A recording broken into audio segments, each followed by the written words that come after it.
Hello everyone, welcome to TriTea. Today we're going to solve two interesting problems, step by step. So let's begin with the first one. Let's dive into a super elegant but famously tricky programming concept, recursion. Ready? We all know loops, right? But what happens when a function calls itself? It completely changes the game. Simply put, recursion is a coding technique where a function literally calls itself, either directly or indirectly. In Python, for example, a function can execute by actually returning a call to its very own logic. It's like Russian dolls. You absolutely need a base case to stop and a recursive case to continue. Take a factorial calculation. Watch how it stacks up, layer by layer, working from the outside in. The calls pile up in memory, waiting, and then they finally resolve from the inside out. So, how does recursion stack up against standard for or while loops? Which one wins? Here's a Fibonacci sequence handled without recursion. It uses a classic, lightweight while loop instead. But sometimes recursion just wins out structurally. It's often the most natural choice for complex operations. It maps perfectly to branching data. Imagine a binary tree splitting left and right, for example. For self-referential structures like this, recursive searching is highly efficient and mathematically way more elegant. But there's a catch. Every recursive call drains memory, creating fresh variables and new stack frames. Iteration completely avoids that memory penalty. Loops just update existing values without building new frames. It's a trade-off. For your next problem, will you choose structural elegance or stick to loops? The factorial algorithm is a cornerstone of computer science logic. It is a standard exercise used to teach how software handles repetitive mathematical tasks. A factorial is defined as the product of a positive integer multiplied by every positive integer below it. We write this using the target number followed by an exclamation point. For example, 5 factorial expands into a sequence of 5 times 4 times 3 times 2 times 1. Multiplying that sequence together gives us 120. This is the specific value our code must be able to reproduce. We solve this on paper first to establish a baseline. By manually expanding the math, we create a reference point to verify our code's logic later. While languages like Python or C have different rules for punctuation and layout, the underlying logic required to solve a problem is identical across all of them. This C function calculates exponents. Notice that it starts by setting a variable, p, to 1. This p acts as a starting point for a series of multiplications. The function uses a loop to perform iterative multiplication, taking the current value of p and multiplying it by a base over and over. Because a factorial is also just a series of iterative multiplications, we can use this exact loop structure as our blueprint. Let's build that blueprint in plain English. We begin by defining n as the target number we want to solve for. Then we create an accumulator variable called fact. We initialize this to 1 rather than 0.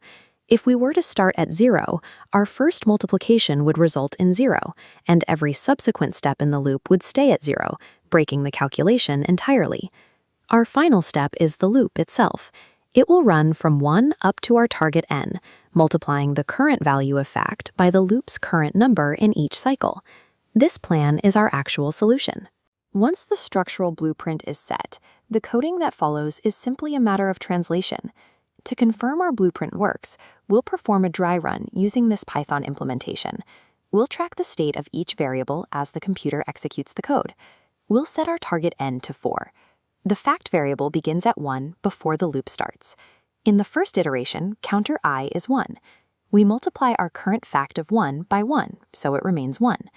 In the second iteration, I moves to 2.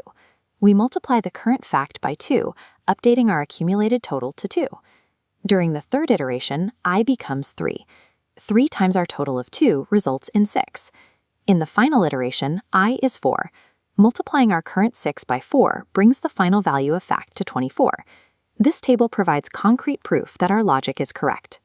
By tracking the state of these variables through every cycle, we verified the code successfully replicates the mathematical expansion we defined at the start. Now let's see how the code looks in C.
in Java.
Let's now move to the second one.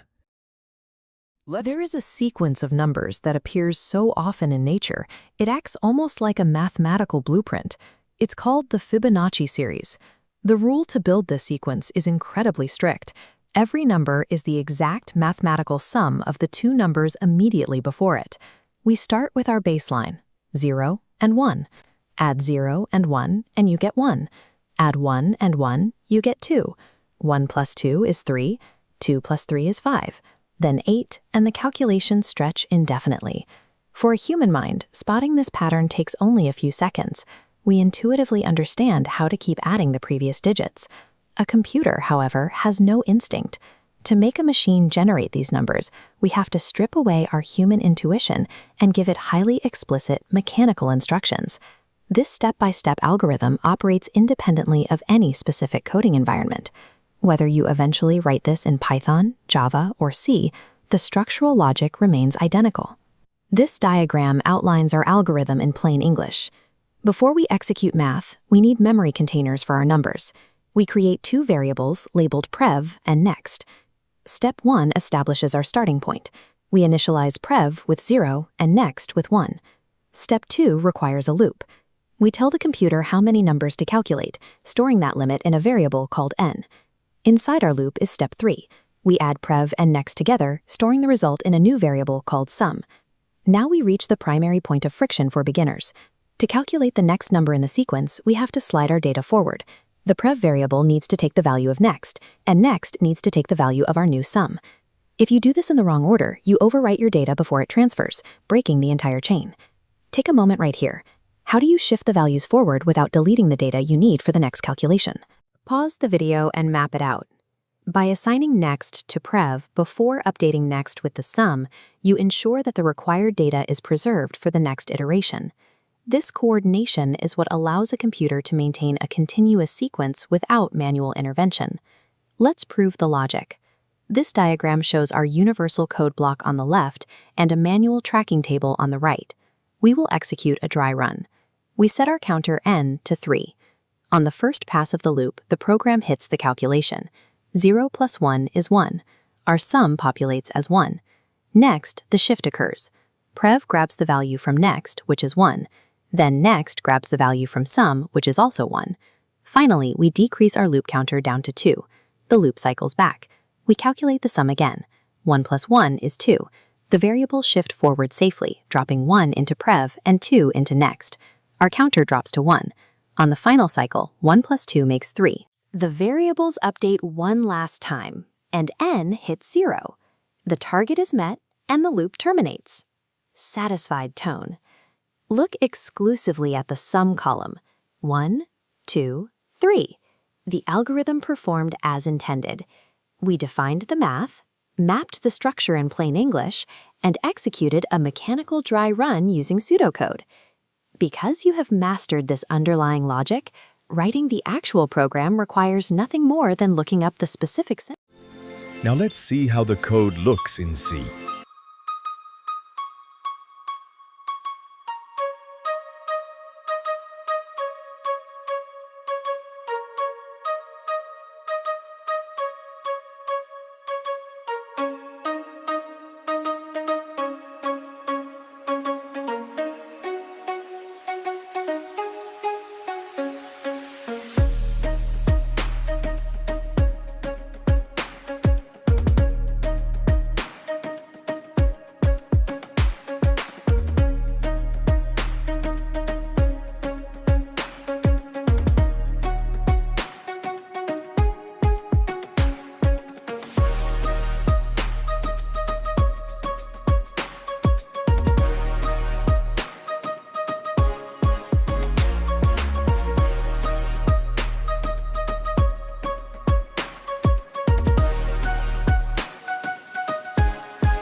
Java.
Comparing all three languages, C, Java, and Python, we can clearly see how the core logic is same in each three.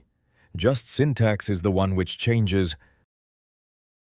Thank you for watching. See you in the next video. Subscribe now.